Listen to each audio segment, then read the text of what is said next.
Assalamualaikum warahmatullahi wabarakatuh. Halo teman-teman, kembali lagi di channel Ticamoy.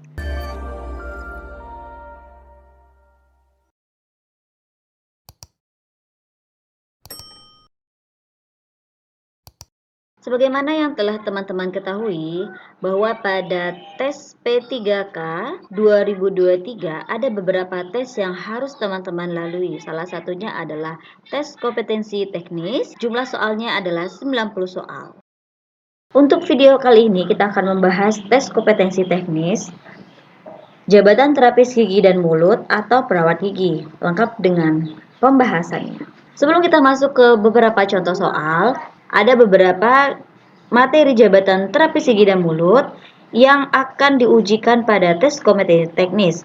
Yang pertama berkaitan dengan asuhan kesehatan gilut, 2. Pengendalian infeksi, 3. Komunikasi terapeutik, 4. Manajemen, bisa manajemen puskesmas ataupun manajemen rumah sakit, 5. Kolaborasi, 6. Kebutuhan dasar, 7. Kode etik, 8. Promotif dan preventif, submateri UKGS dan UKGM.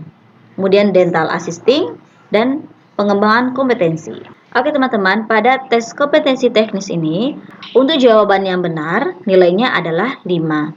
Nah, sebelum kita bahas soalnya, teman-teman bisa mengerjakan soalnya terlebih dahulu. Ini seperti tryout ya teman-teman. Jadi nanti teman-teman bisa menilai jawabannya dan diakumulasi terakhir pada saat pembahasan. Soal yang pertama, Tuan A usia 35 tahun datang ke Poligigi di FKTP dengan keluhan pipi bengkak, sakit saat mengunyah, dan terkadang demam. Setelah dilakukan observasi tanpa pembekakan di sekitar gigi yang sakit. Di saat pasien datang tidak ada dokter gigi, hanya perawat gigi. Tindakan yang dapat dilakukan sebagai perawat gigi adalah A. Memberikan obat amoksisilin 500 mg, B. Hanya memberikan air kumur hangat, C. Merujuk pasien ke FKRL yang ada dokter gigi, D. Membersihkan gigi yang berlubang, E. Memberikan obat paracetamol 500 mg. Jawabannya adalah C. Merujuk pasien ke FKRL yang ada dokter gigi.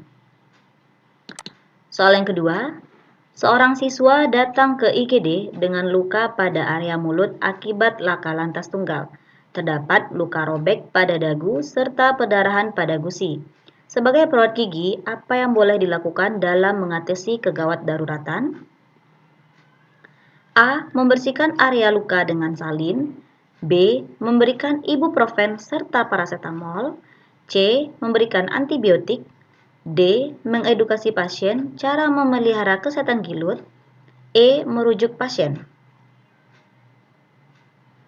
Jawabannya adalah A. Membersihkan area luka dengan salin. Soal yang ketiga, instrumen utama yang dibutuhkan pada kegawat darurat medik gigi kecuali A.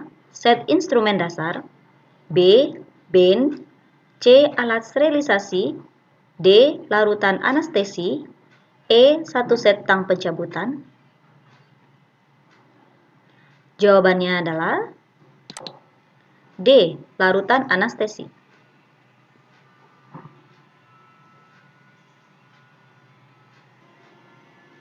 Soal nomor 4, kasus pelayanan kesehatan gigi dan mulut yang tidak termasuk ke dalam kategori kegawat daruratan medik adalah A. Abses gigi, B. Gigivitis, C. Periodontitis, D. Pulpitis akut, E. Geographic tongue.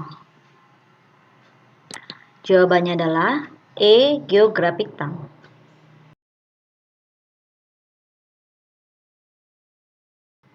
Soal nomor 5, salah satu pencegahan karies pada siswa SD di kegiatan UKGS dengan pit dan visur silen menggunakan metode ART. Hand instrumen ART yang digunakan saat isolasi gigi adalah A. Karton pelet, B. kapas, C. Karton roll, D. matrix band, E. plastik strip. Jawabannya adalah C. Karton roll. Soal nomor 6, Dalam upaya meningkatkan derajat kesehatan gigi dan mulut masyarakat, diwujudkan melalui pemberdayaan masyarakat, melalui peran serta masyarakat baik perorangan, keluarga, kelompok maupun organisasi. Yang dapat dilibatkan dalam upaya kesehatan bersumber daya masyarakat adalah A. Camat, B. Lurah setempat, C. Kader, D. Guru, E. Tokoh masyarakat. Jawabannya adalah C. Kader. Soal nomor 7, Nyonya D datang ke poligigi di puskesmas A dengan keluhan gusi mudah berdarah. Ada benjolan pada gusi rahang atas. Setelah dilakukan pengkajian awal, ditemukan Nyonya D hamil trimester 2. Rajin menyikat gigi dan menjaga kebersihan gigi dan mulut selama kehamilannya. Berdasarkan pemeriksaan yang dialami Nyonya D adalah A. Pregnancy gingivitis, B. Epulis gravidarum, C. Absces gigi, D. Periodontitis, E. Tonus mandibular. Jawabannya adalah B. Epulis gravidarum. Soal nomor 8. Prinsip dasar melakukan tindakan pelayanan kesehatan gigi dan mulut dengan metode ART. A. Kebutuhan peralatan dan bahan minimal. B. Biaya lebih mahal daripada metode konvensional. C. Sulit dikerjakan tanpa bantuan. D. Membutuhkan perawatan alat yang mahal. E. Tidak diterima di masyarakat. Jawabannya adalah A. Kebutuhan peralatan dan bahan minimal. Soal nomor 9. Ruang lingkup perawat gigi sebagai dental assisting pada pelayanan kedokteran gigi spesialistik harus memiliki prinsip pengendalian infeksi silang pada keselamatan benda tajam dengan menerapkan A. Teknik two-handed scoop, B. Teknik one-handed scoop, C. Sekali buang pakai pada kotak sampah, D. Persiapan injeksi dengan teknik non-aseptik, E. Wadah medis sekali pakai. Jawabannya adalah B. Teknik one-handed scoop. Soal nomor 10. Nyonya N mengeluhkan sakit gigi. Saat melakukan pemeriksaan, perawat gigi memakai sonde untuk melihat ada tidaknya karies, kedalaman karies, serta vitalitas gigi. Pemeriksaan ini disebut A. Perkusi, B. Termis, C. Mobility, D. Palpasi, E. Sondasi. Jawabannya adalah E. Sondasi. Soal selanjutnya. Sebagai seorang perawat gigi di salah satu fasilitas kesehatan, dalam memberikan asuhan keperawatan gigi dan mulut, perlu memperhatikan kebutuhan dasar manusia.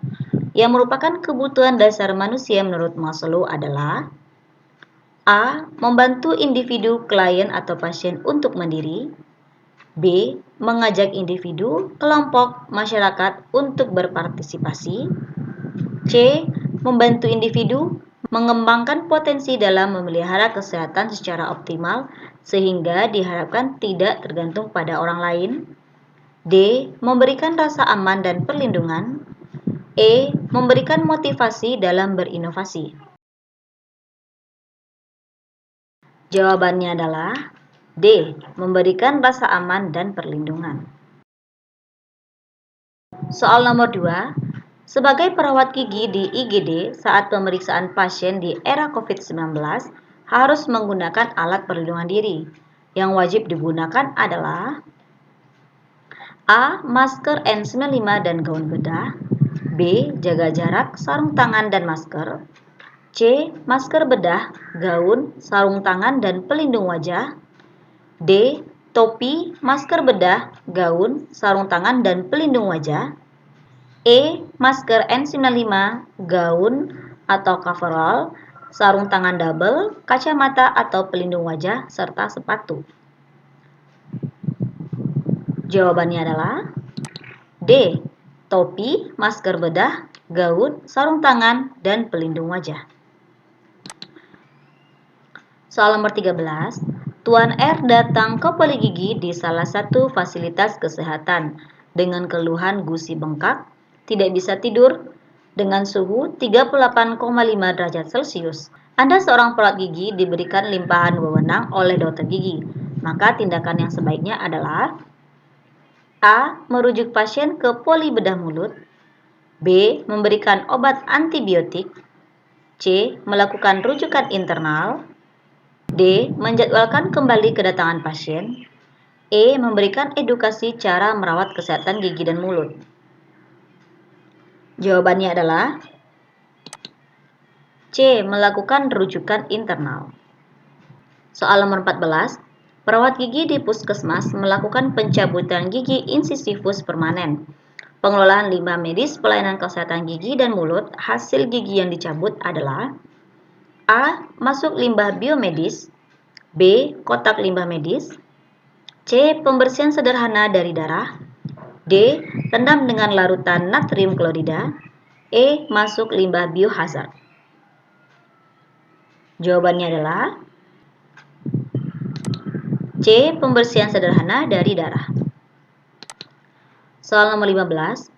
Salah satu syarat utama sebagai jabatan perawat gigi dalam melakukan praktek keprofesian dalam pelayanan kesehatan gigi dan mulut harus memiliki A. SIP TGM, B. STR TGM, C. Surat rekom organisasi, D. SK dan SPT, E. Sertifikat jabatan. Jawabannya adalah B. STR TGM. Itulah beberapa contoh soal P3K kompetensi teknis. Jika teman-teman ada yang mau didiskusikan, silahkan komen di kolom komentar pada video ini. Terima kasih, selamat belajar, semoga sukses.